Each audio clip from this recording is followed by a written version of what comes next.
Hello friends, नमस्कार। आज हम बात करेंगे कि जब हम भगवान की मर्ज़ी के ख़िलाफ़ चलते हैं तब हमारे जीवन में गुस्सा, क्रोध, ईर्ष्या, जलन, द्वेष, इतनी सारी हीन भावनाएं आ जाती हैं और इससे हम अपना ही नुकसान करते हैं, अपने आसपास के लोगों को तंग करते हैं, खुद का नुकसान करते हैं, अपने अंदर को बिल्कुल ख़त्म कर लेते हैं, क्रोध से भर उठते हैं कि परिस्थितियाँ हमारे अनुसार क्यों नहीं हैं।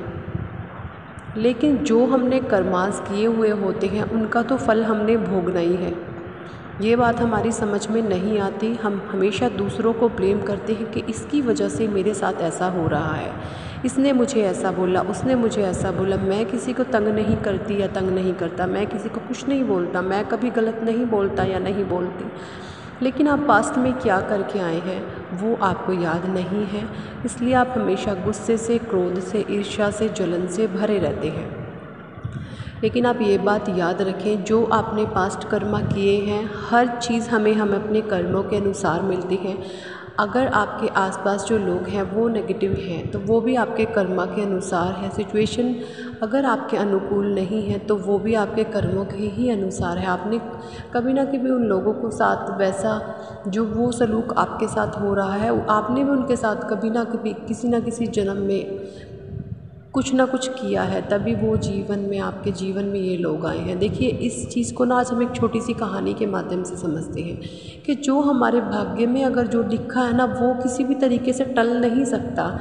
चाहे हम रोकें, चीखें, चिल्लाएं, रोएं, मारे पीटे, कुछ भी करें, अपने आप को दर्द दे, तकलीफ़ दे, कुछ भी करें, जो हमारे भाग्य में परमात्मा ने लिख दिया। भगवान अक्सर में भगवान तो देखिए नहीं लिखते हैं, सारी चीज़ हमारे कर्मास पे डिपेंड करती है। जो हमारा शरीर है ना, इसमें जो आत्मा है, ये आत्मा पता नहीं कितने जन्मों जन्म तक एक अपना जीवन तय करती है, शरीर बदलती रहती है। पिछले जन्म में क्या करके आई है, उससे पिछले जन्म में क्या करके आई है, हमें ये सब कुछ नहीं पता। लेकिन हम इस शरीर को ही अपना मैं मानकर तंग होते रहते हैं। तो देखिए, बात करते हैं, एक बार यमराज जी होते हैं, वो एक इंसान की उसके प्राण हरने के लिए आते हैं और उससे कहते हैं चलिए। उस इंसान के पास आते हैं, उस व्यक्ति के पास आते हैं कि चलो भाई, तुम्हारा समय पूरा हो चुका है, चलो आपके जीवन का अंत हो चुका है, तुम्हें हमारे साथ चलना है। तो वो जो व्यक्ति होता है वो कहता है नहीं नहीं, अभी अभी तो मेरी शादी हुई है, मेरे छोटे छोटे बाल बच्चे हैं, मेरे माता पिता हैं, मैं ऐसे कैसे जा सकता हूँ। देखिए, प्लीज़ मेरे साथ ऐसा मत करिए। तो भगवान कहते हैं देखिए, जो विधि का विधान है वो तो मुझे करना ही है, मुझे नहीं पता, मुझे कुछ नहीं सुननी, आपका संत समय आ चुका है, आपको हमारे साथ चलना ही पड़ेगा। वो जो व्यक्ति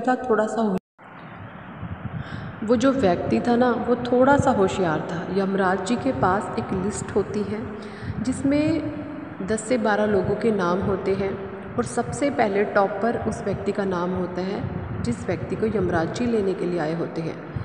तो यमराज जी ने उसे कहा होता है कि भाई देखो, तेरा नाम सबसे पहले टॉप पर है तो मुझे सबसे पहले तुम्हारे ही प्राण हरने हैं, बाकी पूरे दिन में मुझे और भी काम है, मैं तुम्हारे लिए समय नहीं दे सकता तुम्हें। तो वो जो लड़का होता है यमराज जी को चाय पिलाकर अपना नाम ऊपर से काट के सबसे एंड में लिख देता है और सोचता है कि जब तक यमराज जी उठेंगे, जब तक यमराज जी नींद में से उठ करके और लोगों के प्राण हरेंगे, तब तक तो मैं अपने सारे काम निपटा लूँगा। लड़का थोड़ा स्मार्ट बनता है, लेकिन वही कहते हैं ना, भगवान के सामने किसकी चलती है।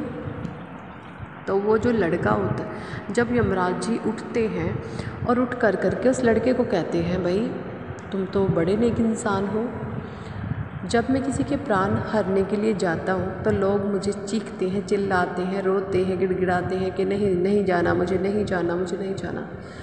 तुमने मुझे इतने प्यार से, मुझे इतने आदर सम्मान के साथ मेरे से बातें की और मुझे चाय भी पिलाई, तो क्यों ना आज तुम्हें चलो बख्श दिया जाए। मैं आज जो मरने वालों की जो प्राण, जिनके मुझे प्राण हरने हैं ना, आज मैं ऊपर से नहीं नीचे से शुरू करता हूँ। और उस लड़के ने क्या करा होता है, अपना नाम ऊपर से काट कर नीचे शुरू कर दिया होता है। अब देखो, कहता है ना, वो अपने जाल में खुद फंस गया।